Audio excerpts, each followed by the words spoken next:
داستان ایمان فروشوں کی دوسرا حصہ، صلاح الدین ایوبی کے دور کی حقیقی کہانیاں، عورت اور ایمان کی معرکہ آرائیاں۔ التمش۔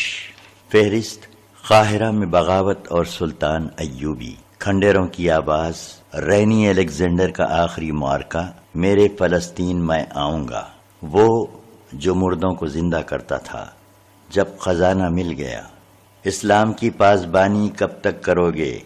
اسلام کی بقا کچے دھاگے سے لٹک رہی تھی۔ پیش ہے مسلمان نوجوانوں کے نام۔ آپ نے اس ولولہ انگیز سلسلے کا پہلا حصہ پڑھ لیا ہے، دوسرا حصہ پیش کیا جا رہا ہے۔ ہم داستان ایمان فروشوں کی کے مصنف محترم التمش کے ممنون ہیں، جنہوں نے حکایت میں مجاہد اعظم سلطان صلاح الدین ایوبی کے دور کی قیمتی کہانیوں کا یہ سلسلہ شروع کیا۔ ان میں آپ کو وہ تمام لوازمات ملیں گے جو آپ کے اور نوجوان نسل کے مطالبوں کی تسکین کریں گے، اور ساتھ ہی ساتھ اس قومی جذبے کو بھی زندہ و بیدار کریں گے جسے ہمارا دشمن پر لذت اور تقریبی کہانیوں کے ذریعے مارنے کی کوشش کر رہا ہے۔ صلاح الدین ایوبی کے دور میں جتنی اسلام کش سازشیں ہوئی ہیں، اتنی اور کسی دور میں نہیں ہوئیں۔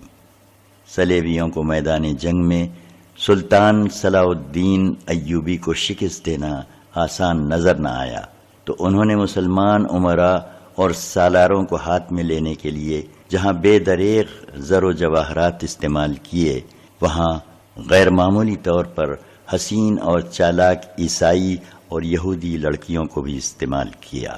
اس کے ساتھ ہی مسلمانوں کی نوجوان نسل کی کردار کشی کے نہایت دلکش ذرائع اختیار کیے۔ انہوں نے حسن بن صباح کے پیشہ ور قاتلوں کو بھی استعمال کیا۔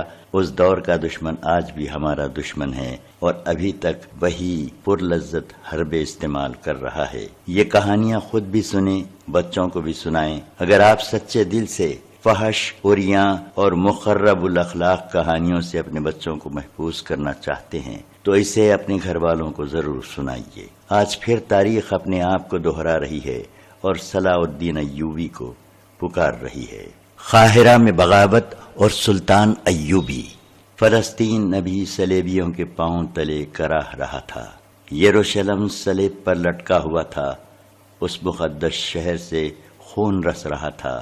وہاں کے مسلمان جو صلیبیوں کے ظالمانہ استبداد کے شکنجے میں آئے ہوئے تھے، پس رہے تھے، تڑپ رہے تھے اور سلطان ایوبی کا انتظار کر رہے تھے۔ ان تک یہ اطلاعیں پہنچ چکی تھیں کہ سلطان ایوبی فلسطین کی سرزمین میں داخل ہو چکا ہے اور شوبک کا قلعہ مسلمانوں کے قبضے میں ہے۔ یہ ان کے لیے خوشخبری تھی، مگر یہ خوشخبری پیغام اجل ثابت ہوئی۔ صلیبیوں نے شوبک کی شکست کا انتقام یروشلم اور دیگر شہروں اور قصبوں کے مسلمانوں سے لینا شروع کر دیا تھا۔ وہ مسلمانوں کو مردہ کر دینا چاہتے تھے تاکہ وہ جاسوسی نہ کر سکیں، حملے کی صورت گیری میں صلاح الدین ایوبی کی مدد کرنے کی جرت نہ کریں۔ سب سے زیادہ مظالم کرک کے مسلمانوں پر توڑے جا رہے تھے۔ شوبک کے بعد کرک ایک بڑا قلعہ تھا جس پر صلیبیوں کو بہت ناز تھا۔ ایسا ہی ناز انہیں شوبک پر بھی تھا، مگر ان کے ناز کو سلطان ایوبی کی نہایت اچھی چال اور اس کے مجاہدین کی شجاعت نے ریت کے ذروں کی طرح بکھیر دیا تھا۔ اب صلیبی کرک کو مضبوط کر رہے تھے۔ وہاں کے مسلمان باشندوں پر تشدد ایک احتیاطی تدبیر تھی۔ صلیبیوں کو یہ وہم ہو گیا تھا کہ مسلمان جاسوسی کرتے ہیں، چنانچہ یہاں بھی انہوں نے شوبک کی طرح مشتبہ مسلمانوں کو بیگار کیمپ میں پھینکنا شروع کر دیا تھا۔ فلسطین کی فتح ہمارا ایک عظیم مقصد ہے، مگر کرک سے مسلمانوں کو نکالنا اس سے بھی عظیم تر مقصد ہونا چاہیے۔ جاسوسوں کا ایک گروہ کا سربراہ سلطان ایوبی کو بتا رہا تھا۔ وہ طلب چنگیز نام کا ایک ترک تھا جو 6 جاسوسوں کو شوبک سے بھاگے ہوئے عیسائی باشندوں کے بحروپ میں کرک سے لے گیا تھا۔ وہ 3 مہینوں بعد واپس آیا تھا۔ سلطان ایوبی کو علی بن سفیان کی موجودگی میں وہاں کے حالات بتا رہا تھا۔ صلیبی فوج جو بھاگ کر کرک پہنچی تھی، اس کے متعلق اس نے بتایا کہ خاصی بری حالت میں ہیں اور فوری طور پر لڑنے کے قابل نہیں۔ اس ہاری ہوئی فوج نے کرک میں جاتے ہی مسلمانوں کا جینا حرام کر دیا۔ اندھا دن گرفتاریاں شروع ہو گئیں۔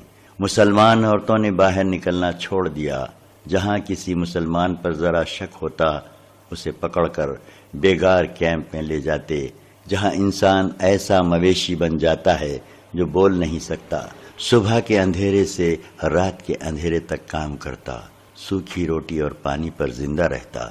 ہم نے وہاں زمین دوز مہم چلائی کہ جتنے مسلمان جو ان میں ہیں یا لڑنے کی عمر میں ہیں وہ یہاں سے نکل کر شوبک پہنچیں اور فوج میں بھرتی ہو جائیں، تاکہ کمک کا انتظار کیے بغیر کرک پر حملہ کیا جا سکے۔ چنگیز ترک نے کہا، ہماری موجودگی میں کچھ لوگ وہاں سے نکل آئے تھے، لیکن یہ کام ایک تو اس لیے مشکل ہے کہ ہر طرف صلیبی فوج پھیلی ہوئی ہے، اور دوسری مشکل یہ ہے کہ اپنے کنبوں خصوصاً عورتوں کو وہ عیسائیوں کے رحم و کرم پر چھوڑ کر نہیں آ سکتے تھے۔ فوری ضرورت یہ ہے کہ کرک پر حملہ کیا جائے اور مسلمانوں کو نجات دلائی جائے۔ اس سے پہلے ایک اور جاسوس یہ اطلاع دے چکا تھا کہ صلیبیوں کی اسکیم اب یہ ہے کہ سلطان ایوبی کرک کا محاصرہ کرے گا تو صلیبیوں کی ایک فوج جو ایک صلیبی حکمران ریمانڈ کے زیر کمان ہے عقب سے حملہ کرے گی۔ سلطان ایوبی نے پہلے ہی اپنے فوجی سربراہوں سے کہہ دیا تھا کہ صلیبی عقب سے حملہ کریں گے۔ اس صورتحال کے لیے اسے زیادہ فوج کی ضرورت تھی، اس لیے چنگیز کو رخصت کر کے علی بن سفیان سے کہا، جذبات کا تقاضا یہ ہے کہ ہمیں فوراً کرک پر حملہ کر دینا چاہیے۔ میں اچھی طرح اندازہ کر سکتا ہوں کہ وہاں کے مسلمان کس جہنم میں پڑے ہوئے ہیں، لیکن حقائق کا تقاضا یہ ہے کہ اپنی صفوں کو مستحکم کیے بغیر آگے ایک قدم نہ اٹھاؤ۔ ضرب اس وقت لگاؤ جب تمہیں یقین ہو کہ کاری ہوگی۔ ہم ان عورتوں اور بچوں کو نہیں بھول سکتے جو دشمن کے ہاتھوں ذلیل و خوار اور قتل ہوئے ہیں۔ یہ ہمارے گمنام شہید ہیں، یہ قوم کی عظیم قربانی ہے۔ میں انہی کی آبرو اور انہی کے وقار کے لیے فلسطین لینا چاہتا ہوں۔ اگر میرا مقصد یہ نہ ہو تو جنگ کا مقصد ڈاکہ اور لوٹ مار رہ جاتا ہے۔ وہ قوم جو اپنی ان بچیوں اور بچوں کو بھول جائے جو دشمن کے استبداد میں ذلیل و خوار اور قتل ہوئے، وہ قوم ڈاکوؤں اور رہزنوں کا گروہ بن جاتی ہے۔ اس قوم کے افراد دشمن سے انتقام لینے کی بجائے ایک دوسرے کو لوٹتے، ایک دوسرے کو دھوکے اور فریب دیتے ہیں۔ ان کے حاکم قوم کو لوٹتے اور عیش و عشرت کرتے ہیں، اور جب دشمن انہیں کمزور پا کر ان کے سر پر آ جاتا ہے تو کھوکھلے نعرے لگا کر قوم کو بے وقوف بناتے اور دشمن کے ساتھ درپردہ سودا بازی کرتے ہیں۔ وہ اپنے ملک کا کچھ حصہ اور اس حصے کی آبادی نہایت رازدارانہ طریقے سے دشمن کے حوالے کر کے باقی ملک میں اپنی حکمرانی قائم رکھتے ہیں۔ پھر وہ اور زیادہ عیش اور لوٹ کھسوٹ کرتے ہیں، کیونکہ وہ جانتے ہیں کہ دشمن انہیں بخشے گا نہیں۔ یہ عیش چند روزہ ہے، لہذا قوم کی رگوں سے خون کا آخری قطرہ بھی جلدی جلدی نچوڑ لو۔ سلطان ایوبی نے ایسی متعدد قوموں کے نام لیے اور کہا وہ توسیع پسند تھے۔ ان کے سامنے اس کے سوا کوئی مقصد نہ تھا کہ ساری دنیا پر بادشاہی کریں اور دنیا بھر کی دولت سمیٹ کر اپنے قدموں میں ڈھیر لگا لیں۔ انہوں نے دوسری قوموں کی عصمت دری کی اور ان کی اپنی بیٹیاں اور بہنیں دوسروں کے ہاتھوں بے آبرو ہوئیں۔ ان قوموں کے حکمران پرائی زمین پر ہلاک ہوئے اور ان کا نام و نشان کس نے مٹایا؟ ان قوموں نے جو غیرت مند تھیں اور جنہیں احساس تھا کہ ان کی زمین کو اور ان کی عصمت کو دشمن نے ناپاک کیا ہے اور اس کا انتقام لینا ہے۔ ہم بھی حملہ آور ہیں، صلیبی بھی حملہ آور ہیں، لیکن ہم میں فرق ہے۔ وہ دور دراز ملکوں سے ہمارے مذہب کا نام و نشان مٹانے آئے ہیں۔ وہ اس لیے آئے ہیں کہ مسلمان عورتوں کو اپنی گرفت میں لے کر ان کے بطن سے صلیبی پیدا کریں۔ ہم ان کی آبرو کے دفاع کے لیے حملہ آور ہوئے ہیں۔ اگر ہم کفر کے طوفان کو نہ روکیں تو ہم بے غیرت ہیں، اور ہم مسلمان نہیں اور اگر اسلام کا دفاع اس انداز سے کریں کہ دشمن کے انتظار میں گھر بیٹھے رہیں اور جب وہ حملہ آور ہو تو اپنے گھر میں اس کے خلاف لڑیں اور پھر فخر سے کہیں کہ ہم نے دشمن کا حملہ پسپا کر دیا ہے، تو یہ ثبوت ہے ہماری بزدلی کا۔ دفاع کا طریقہ یہ ہوتا ہے کہ دشمن تمہیں مارنے کے لیے نیام سے تلوار نکالنے لگے تو تمہاری تلوار اس کی گردن کاٹ چکی ہو، وہ کل حملے کے لیے آنے والا ہو تو آج اس پر حملہ کر دو۔ میرے پاس اس کا ایک ہی علاج ہے کہ محترم نور الدین زنگی سے کمک مانگی جائے، علی بن سفیان نے کہا، اور کرک پر حملہ کر دیا جائے، یہ بھی نقصان دہ ہوگا۔ سلطان ایوبی نے کہا، زنگی کے پاس اتنی فوج موجود رہنی چاہیے کہ صلیبی ہمارے عقب پر حملہ کریں تو زنگی ان کے عقب پر حملہ کر سکے۔ میں مدد مانگنے کا قائل نہیں، اس کے بجائے میں یہ بھی کر سکتا ہوں کہ کرک میں چھاپا مار دستے بھیج کر صلیبیوں کا جینا حرام کیسے رکھوں۔ مجھے امید ہے کہ ہمارے جاسوس چھاپا مار صلیبیوں کی جڑیں چوہوں کی طرح کاٹتے رہیں گے، مگر اس کی سزا وہاں کے بے گناہ مسلمان باشندوں کو ملے گی۔ چھاپا مار تو اپنا کام کر کے ادھر ادھر ہو جائیں گے، وہ ہر قسم کی سختی اور مصیبت جھیل سکتے ہیں، ہمارے نہتے بہن بھائی کچلے جائیں گے۔ البتہ اس تجویز پر غور کرو کہ وہاں سے مسلمان کنبوں کو نکالنے کا کوئی خفیہ انتظام کیا جائے۔ حملے میں کچھ وقت لگے گا، ہمیں خاصی بھرتی مل گئی ہے، کرک کے جوان بھی آ گئے ہیں اور آ رہے ہیں۔ میں محسوس کرنے لگا ہوں کہ ہمیں یہاں کے مسلمان باشندوں کے متعلق اپنی پالیسی میں تبدیلی کرنی پڑے گی۔ صلیبیوں کے محکمہ جاسوسی اور سراغ رسانی کے سربراہ ہرمن نے کہا، قلعے کرک میں چند ایک صلیبی بادشاہ، ان کی فوجی کمانڈر اور انتظامیہ کے حکام جمع تھے۔ وہ جوں جوں اپنی ہاری ہوئی فوج کو دیکھ رہے تھے، ان کی عقل پر غصہ اور انتقام غالب آتا جا رہا تھا۔ وہ شکست کو بہت بڑی فتح میں بدلنا چاہتے تھے۔ ان میں ان کی انٹیلیجنس کا سربراہ ہرمن واحد آدمی تھا جو ٹھنڈے دل سے سوچتا اور عقل کی بات کرتا تھا۔ وہ دیکھ رہا تھا کہ اس کے صلیبی بھائی کرک کے مسلمان باشندوں کے ساتھ کیسا وحشیانہ سلوک کر رہے ہیں۔ اس نے کہا، آپ نے یہی سلوک شوبک کے مسلمانوں کے ساتھ روا رکھا تھا۔ اس کا نتیجہ یہ تھا کہ انہوں نے وہاں مسلمانوں کے کیمپ سے اس مسلمان فوجی کو بھگا دیا جسے ہم نے خطرناک جاسوس سمجھ کر قید میں ڈال دیا تھا۔ مجھے یقین ہے کہ اسے وہاں کے مسلمانوں نے پناہ دی تھی۔ وہ قلعے کے اندرونی حالات اور دفاع کو سمجھ گیا تھا۔ اس کے علاوہ صلاح الدین ایوبی نے ہمارے قلعے کی دیوار جو توڑی تھی، اس میں اندر کے مسلمانوں کا بھی ہاتھ تھا۔ وہ آپ کے سلوک سے اس قدر تنگ آئے ہوئے تھے کہ انہوں نے جان کی بازی لگا کر مسلمان فوج کی مدد کی، اور جب فوج کا ہراول دستہ اندر آیا تو مسلمانوں نے اس کی رہنمائی کی۔ اسی لیے ہم کرک کے مسلمانوں کا دم خم توڑ رہے ہیں کہ ان میں جذبہ اور ہمت ہی نہ رہے۔ ایک صلیبی سالار نے کہا، اس کے بجائے اگر آپ انہیں اپنا دوست بنا لیں تو وہ آپ کی مدد کریں گے۔ ہرمن نے کہا، اگر آپ مجھے اجازت دیں تو میں پیار و محبت سے انہیں ان کا مذہب تبدیل کیے بغیر صلیب کا گرویدہ بنا لوں گا۔ میں انہی مسلمانوں کو مسلمانوں کے خلاف لڑا دوں گا۔ تم بھول رہے ہو ہرمن، ایک مشہور صلیبی بادشاہ ریمانڈ نے کہا، تم چند ایک مسلمانوں کو لالچ دے کر انہیں غدار بنا سکتے ہو، مگر ہر ایک مسلمان کو اسلامی فوج کے خلاف نہیں کر سکتے۔ پوری قوم غدار نہیں ہو سکتی۔ ہرمن، تم ان لوگوں پر اتنا بھروسہ نہ کرو، ہم انہیں دوست نہیں بنانا چاہتے، ہم ان کی نسل ختم کرنا چاہتے ہیں۔ کوئی بھی غیر مسلم کسی مسلمان کے ساتھ محبت کرتا ہے تو اس کا مطلب یہ ہے کہ وہ اسلام سے محبت کرتا ہے، جبکہ ہمارا مقصد اسلام کا خاتمہ ہے۔ کرک میں، یروشلم میں، عقا، عدلیہ میں اور جہاں بھی صلیب کی حکمرانی ہے، مسلمانوں کو اس قدر پریشان کرو کہ وہ مر جائیں یا وہ صلیب کے آگے گھٹنے ٹیک دیں۔ مسلمانوں کے ساتھ جو کچھ ہو رہا ہے وہ صلاح الدین ایوبی کو باقاعدہ معلوم ہوتا جا رہا ہے۔ ہرمن نے کہا، آپ اسے اکسا رہے ہیں کہ وہ کرک پر جلدی حملہ کرے۔ آپ یہ بھول رہے ہیں کہ ہماری فوج فوری حملے کے آگے ٹھہرنے کے قابل نہیں۔ اس کا حل یہ نہیں کہ ہم یہاں کے مسلمان باشندوں کو سر پر بٹھا لیں۔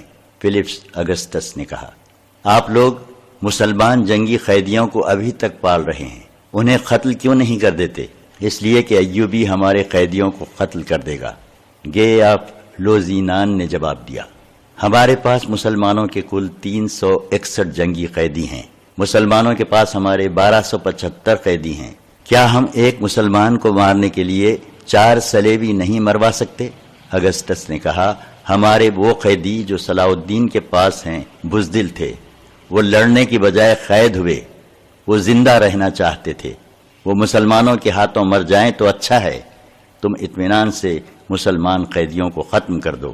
کیا مسلمان باشندوں کے ساتھ درندوں جیسا سلوک کر کے اور مسلمان جنگی قیدیوں کو قتل کر کے تم صلاح الدین ایوبی کو شکست دے دو گے؟ سالار کے عہدے کے ایک صلیبی نے کہا، اس وقت فوج کے سامنے مسئلہ یہ ہے کہ ایوبی اگر پیش قدمی کرایا تو اسے کس طرح روکیں گے، اور اس سے شوبک کا قلعہ واپس کس طرح لیا جا سکتا ہے؟ کر کے تمام مسلمانوں کو قتل کر دو، پھر کیا ہوگا؟ ایوبی کی طرح تم اپنی نظر میں وسعت کیوں نہیں پیدا کرتے؟ کیا ہرمن بتا سکتا ہے کہ مصر میں اس کی زمین دوز کارروائیاں کیا ہیں اور کامیابی کتنی ہیں؟ توقع سے زیادہ، ہرمن نے جواب دیا۔ علی بن سفیان صلاح الدین ایوبی کے ساتھ شوبک میں ہیں، اس نے قاہرہ سے اس کی غیر حاضری سے بہت فائدہ اٹھایا ہے۔ قاہرہ کے نائب ناظم مصلح الدین کو فاطمیوں نے اپنے ساتھ ملا لیا ہے۔ مصلح صلاح الدین ایوبی کا معتمد خاص ہے، لیکن اب ہمارے ہاتھ میں ہے۔ فاطمیوں نے درپردہ اپنا ایک خلیفہ مقرر کر دیا ہے، وہ قاہرہ کے اندر سے بغاوت اور سوڈانیوں کے حملے کا انتظار کر رہے ہیں۔ ہمارے فوجی افسر سوڈان اور سوڈانیوں کی فوج تیار کر رہے ہیں۔ قاہرہ میں صلاح الدین ایوبی جو فوج چھوڑ آیا ہے، اس کے 2 نائب سالار ہمارے ہاتھ میں کھیل رہے ہیں۔ ادھر سے سوڈانی حملہ کریں گے، قاہرہ میں بغاوت ہوگی اور فاطمی اپنی خلافت کا اعلان کر دیں گے۔ تم لوگ یہ بھول رہے ہو کہ صلاح الدین ایوبی اس قدر تیز آدمی ہے کہ کرب پر حملہ کر کے قاہرہ پہنچ جائے گا۔ ریمانڈ نے کہا، اسے یہیں رہنے پر مجبور کرنے کے لیے ضروری ہے کہ اسے یہیں الجھا لیا جائے۔ اس کا ایک طریقہ یہ ہے کہ اس کا راستہ روک لیا جائے اور اس کا ایک بھی سپاہی قاہرہ تک نہ پہنچ سکے۔ مجھے 100% امید ہے کہ قاہرہ میں جو اس کی فوج ہے وہ اس کے کام نہیں آ سکے گی، ہرمن نے کہا۔ میرے آدمیوں نے فوج میں اس قسم کے شکوک پیدا کر دیے ہیں کہ انہیں قاہرہ میں پیچھے چھوڑ کر مال غنیمت سے محروم کر دیا گیا ہے، اور یہ بھی کہ شوبک کے سینکڑوں عیسائی لڑکیاں صلاح الدین ایوبی کے ہاتھ آئی ہیں جو اس نے وہاں فوج کے حوالے کر دی ہیں۔ میری کامیابی یہ ہے کہ میں نے مسلمان فوجی حکام ہی کے منہ میں یہ افواہیں ڈال کر ان کی فوج میں پھیلائی ہیں۔ میں نے ایسے حالات پیدا کر دیے ہیں کہ قاہرہ کی تمام فوج سوڈانیوں کا ساتھ دے گی اور صلاح الدین ایوبی کو بغاوت رد کرنے کے لیے یہاں سے تمام فوج لے جانی پڑے گی، مگر یہ فوج اس وقت تک وہاں پہنچے گی جب قاہرہ ایک بار پھر فاطمی خلافت کی گدی بن چکا ہوگا اور وہاں سوڈان کی فوج قابض ہوگی۔ ضروری نہیں کہ ہم یہاں صلاح الدین ایوبی پر حملہ کریں اور اسے روکیں، ہم اسے بھٹکنے کے لیے کھلا چھوڑ دیں گے، ہم اسے مسلمانوں کے ہاتھوں مروائیں گے۔ ہرمن نے زور دے کر کہا، آپ ابھی تک مسلمان کی نفسیات نہیں سمجھ سکے، یہی وجہ ہے کہ آپ میری بعض کارگر باتیں نظر انداز کر دیتے ہیں۔ مسلمان اگر فوجی ہو اور اس کے دماغ میں ٹریننگ کے دوران یہ بٹھا دیا جائے کہ وہ ملک اور قوم کا محافظ ہے، تو وہ ملک اور قوم کی خاطر جان قربان کر دیتا ہے۔ دنیا کی بادشاہی اس کے قدموں میں رکھ دو، وہ سپاہی رہنا پسند کرے گا، قوم سے غداری نہیں کرے گا۔ اگر اسی فوجی میں جنسی لذت، شراب نوشی اور عہدوں کی خواہش پیدا کر دو تو وہ اپنا مذہب بھی داؤ پر لگا دیتا ہے۔ ہم نے جن مسلمان فوجی حکام کو اپنے ساتھ لایا ہے ان میں یہی خامیاں پیدا کی تھیں اور کر رہے ہیں، مگر فوجی کو غدار بنانا اتنا آسان نہیں جتنا انتظامیہ کے حکام کو اپنے ہاتھ میں لینا آسان ہے۔ ہرمن نے کہا، انتظامیہ کے ہر حاکم میں عمرا اور وزراء کے صف میں آنے کی شدید خواہش ہوتی ہے۔ ان لوگوں پر بادشاہ بننے کا خبت سوار ہے۔ مسلمان کی تاریخ دیکھیں، ان کے رسول صلی اللہ علیہ وسلم کے بعد یہ لوگ خلافت پر ایک دوسرے سے لڑتے رہے ہیں۔ ان کے جنرلوں نے نہایت دیانتداری سے اپنا کام جاری رکھا، وہ دوسرے ملکوں کو تیق کرتے رہے اور اسلامی سلطنت کو وسیع کرنے کی کوشش کرتے رہے، لیکن ان کے خلیفوں نے جہاں دیکھا کہ فلاں جرنیل ایسا مقبول ہو گیا ہے کہ اس کی فتوحات کی بدولت قوم اسے خلیفہ سے زیادہ مقام دینے لگی ہے، تو خلیفہ اور اس کے حواریوں نے اس جرنیل کو غلط احکام دے کر اسے ذلیل اور رسوا کر دیا۔ خود خلیفہ کی گدی مخالفین سے محفوظ نہ رہی، مخالفین کی نگاہ اسلامی سلطنت کی وسعت سے ہٹ کر خلافت کے حصول پر مرکوز ہو گئی۔ جرنیل ہارتے چلے گئے، ان کے فتح کیے ہوئے علاقے ان کے ہاتھ سے نکلتے چلے گئے۔ اسی کا نتیجہ ہے کہ آج ہم عرب میں بیٹھے ہیں۔ صلاح الدین ایوبی انہی جرنیلوں میں سے ہے جو سلطنت کو انہی سرحدوں تک لے جانا چاہتا ہے جہاں تک یہ پہلے جرنیلوں نے پہنچائی تھی۔ اس شخص میں خوبی یہ ہے کہ وہ انتظامیہ اور خلافت کی پرواہ نہیں کرتا۔ اس نے مصر کی خلافت کو اپنے ارادوں کے سامنے رکاوٹ بنتے دیکھا تو خلیفہ کو ہی معزول کر دیا۔ یہ دلیرانہ قدم اس نے فوجی طاقت اور اپنی فہم و فراست کے بلبوتے پر اٹھایا ہے۔ ہرمن بولتا جا رہا تھا، تمام حکمران اور صلیبی کمانڈر انہماک سے سن رہے تھے۔ وہ کہہ رہا تھا، صلاح الدین ایوبی اپنی قوم کی اس کمزوری کو سمجھ گیا ہے کہ غیر فوجی قیادت گدی کی خواہش مند ہے، اور یہ خواہش ایسی ہے جو زن اور زر پرستی اور شراب نوشی جیسی عادتیں پیدا کرتی ہے۔ ہم نے صرف ان فوجی افسروں کو ہاتھ میں لیا ہے جو اقتدار کے خواہش مند ہیں، اسی لیے ہم زیادہ تر اثر انتظامیہ کے سربراہوں پر ڈال رہے ہیں۔ فوج کو کمزور کرنے کا طریقہ یہ ہے کہ اسے لوگوں کی نظروں میں رسوا کر دیا جائے۔ یہ کام میرا ہے جو میں کر رہا ہوں۔ آپ شاید میری تائید نہ کریں، لیکن میں آپ کو بتا دینا چاہتا ہوں کہ آپ صلاح الدین ایوبی کو میدان جنگ میں آسانی سے شکست نہیں دے سکتے۔ وہ صرف لڑنے کے لیے نہیں لڑتا، اس کے عزم کی بنیاد ایک ایسے منصوبے پر ہے جسے اس کی ساری فوج سمجھتی ہے۔ اس کی بنیادی خوبی یہ ہے کہ وہ اپنے خلیفہ سے یا غیر فوجی قیادت سے حکم نہیں لیتا۔ وہ کٹر مسلمان ہے۔ وہ کہتا ہے کہ میں خدا اور قرآن سے حکم لیتا ہوں۔ میرے جو جاسوس بغداد میں ہیں انہوں نے اطلاع دی ہے کہ ایوبی نے نور الدین زنگی کو ساتھ ملا کر یہاں سے انقلابی تجاویز بھیجی ہیں جن پر عمل درآمد شروع ہو گیا ہے۔ ایک یہ ہے کہ امیر العلماء سے یہ فتویٰ صادر کرایا گیا ہے کہ خلافت صرف ایک ہوگی اور یہ بغداد کی خلافت ہوگی۔ یہ خلافت دوسرے ممالک کے متعلق احکام نافذ کرنے اور سمجھوتوں کی بات چیت کرنے سے پہلے اعلیٰ فوجی قیادت سے منظوری لے گی۔ جنگی امور فوج کے ہاتھ میں ہوں گے۔ خلیفہ دور دراز علاقوں میں لڑنے والے جنرلوں کو کوئی حکم نہیں بھیج سکتا۔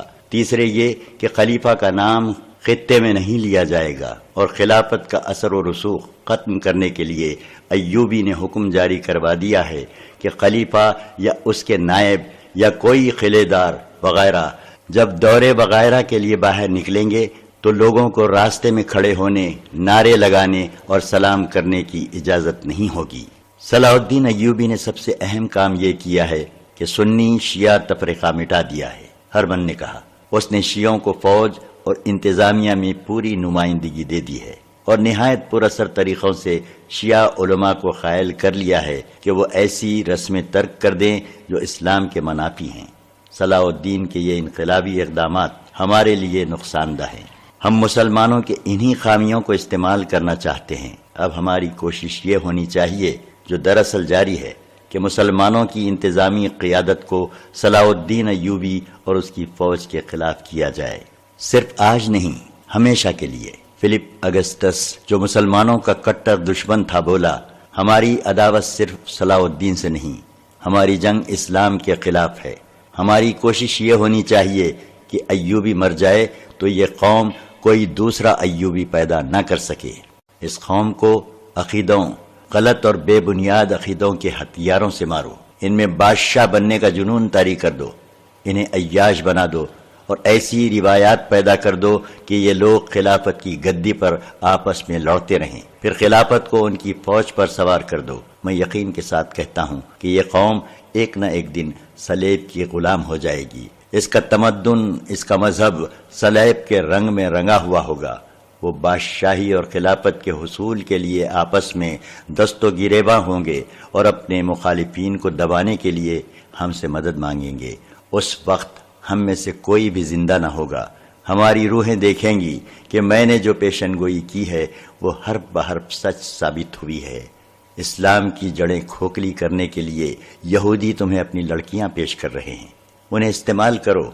یہودیوں کو صرف اس لیے اپنا دشمن سمجھو کہ وہ یروشلم کو اپنا مقدس شہر اور فلسطین کو اپنا گھر سمجھتے ہیں۔ انہیں کہو کہ فلسطین تمہارا ہے، آخر میں یہ خطہ ہم تم ہی کو دیں گے، ابھی ہمارا ساتھ دو۔ لیکن یہ احتیاط ضرور کرنا کہ یہودی بہت چالاک قوم ہے، اسے جب تمہاری طرف سے خطرہ نظر آیا تو تمہارے ہی خلاف ہو جائے گی۔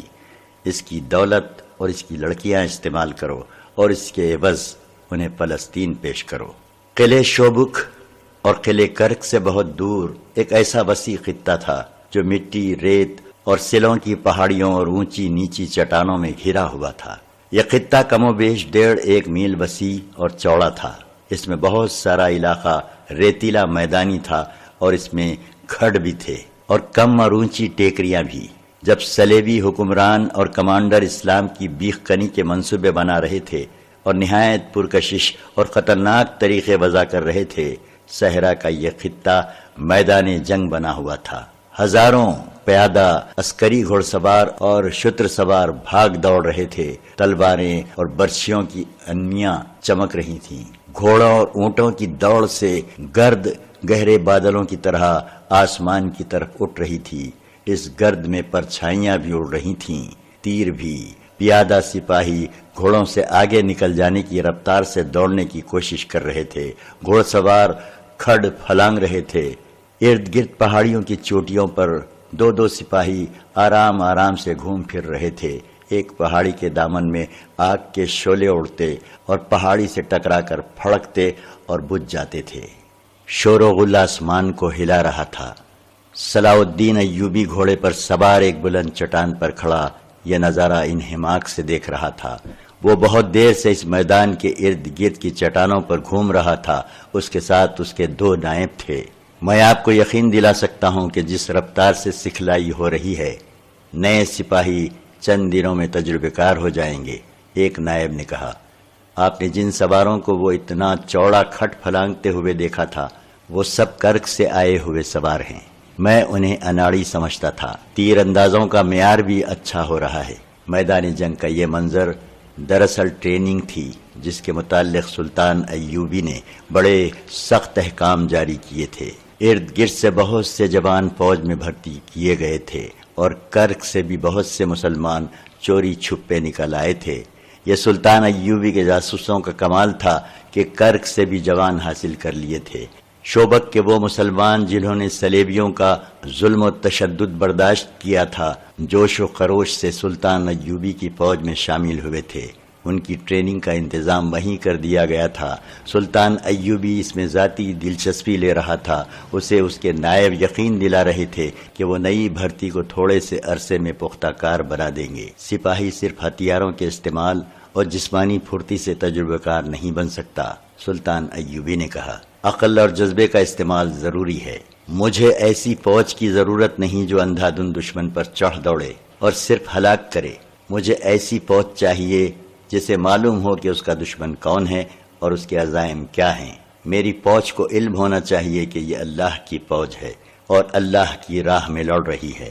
جوش و خروش جو میں دیکھ رہا ہوں بہت ضروری ہے، مگر مقصد واضح نہ ہو، اپنی حیثیت واضح نہ ہو تو یہ جوش جلدی ٹھنڈا پڑ جاتا ہے۔ انہیں بتاؤ اور ذہن نشین کراؤ کہ ہم فلسطین کیوں لینا چاہتے ہیں۔